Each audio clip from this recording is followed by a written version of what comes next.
Hello everybody, welcome back to the channel. Hopefully you guys had an awesome Christmas. I certainly did. I know it's over, but I've still got the festive spirit in me. You see that I wear a different shirt today. It's from the movie Elf. There's Will Ferrell's head on there. Son of a nutcracker is what it says, which is one of his famous quotes from that movie. So you'll see me in this throughout today's video. Hopefully you guys started your Boxing Day watching the absolute phenomenal work of Sam Constas out the middle of the MCG. It was absolutely amazing to watch, and hopefully we can fire into Saturday and find a few winners, because we still haven't made a profit on a Saturday since Champions Day here on the Salmonator channel. So last week, well, we would have made a profit if they had have refunded all the bets on Global Harmony at Pakenham. It didn't jump, and they still declared it a runner, so another loss. But let's move on to this week, full of hope, and hopefully we make a profit. Kicking off with one and a bit of value at the Valley. Race 4, number 3, Acton on Verba at $9.50 currently. This was its run 2 starts ago on the Caulfield Wednesday meeting before the Caulfield Cup, beaten by a horse called Treasure the Moment, who then went on to win the Victoria Oaks. So Acton on Verba has its last run on Derby Day in the Carbine Club, where it was well backed late but finished 12 lengths off Aliana. Clearly something wrong with it that day. I like how they've given it the freshen up, just given it more time to find its feet. 1200 metres looks short of this horse's best, but I think from gate 5 it looks one of the 2 speed influences in the race, with that Simon Zara horse ridden by Blake Shin down the bottom, Princess Q. And I just think at $10 for a horse that's going to be settled in the first 2 around the Valley, that has shown some class, I just thought it was over the odds, and I'm having 0.5 units to the win on Acton on Verba. This is probably my best bet of the day anywhere on Saturday. Race 5, number 11, Tylus. It's currently $5, and I'm having 1.5 units to the win on it. This was its last start win at the Caulfield Heath, where it settled in the lead and was way too strong for them. Had the 53 kilos on this occasion, so it was well weighted, but with Tom Preble's claim on Saturday, brings him down to the 54.5 kilos again. I just think from gate 3, it's going to get the perfect map, either just in behind the leader or the leader, or itself being the leader. That's what I meant.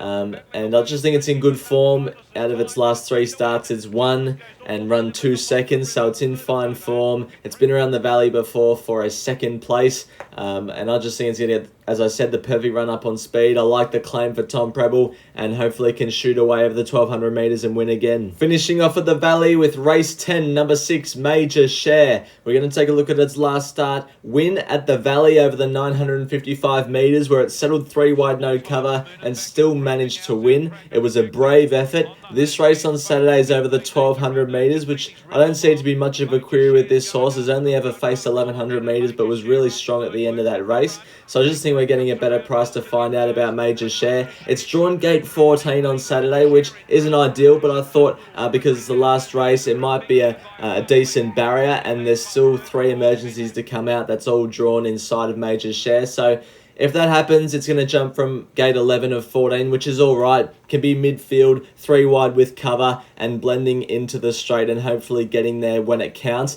I think Major Share can get home in the last. Kicking things off at Randwick with race 4, number 11, Point and Shoot. 1 unit the win at $5.50. This was its last start maiden win at Nowra.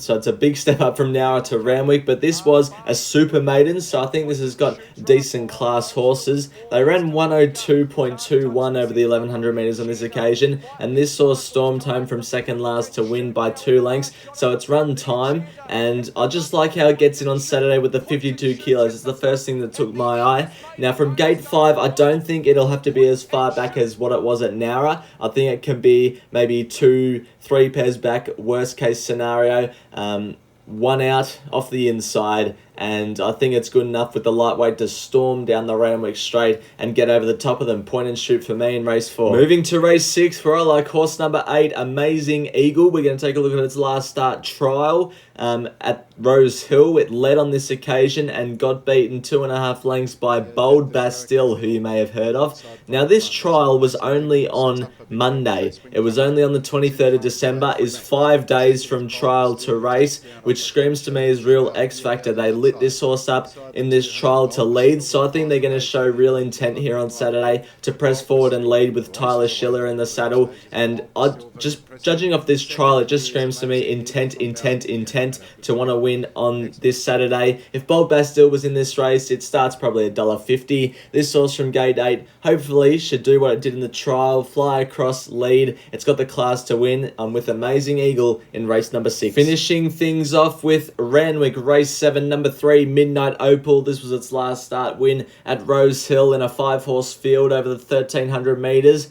This was on a heavy 8, so it can be quite misleading, this performance, but its form on good ground prior to this has been decent, so I think it's a good horse. Drawn gate 11 on Saturday, which is a little bit tricky for the 3-kilo apprentice Anna Roper, but I'm hoping that she can push the button, not in that way of overworking the horse to get to the front, but more just pushing it up until it gets to outside the leader or the outright leader. There looks to be a horse that leads, horse number 8, Liberty State, and Snowman also pushes up, so I'm hoping Snowman can push up but not to want to lead or be outside the leader, and can just settle down 1 out 1 back, and Midnight Opal can get outside the leader, which is likely to be Liberty State. If it does that, I reckon Midnight Opal is a good chance of winning, because I think it's one of the best horses in this race and can make its presence felt.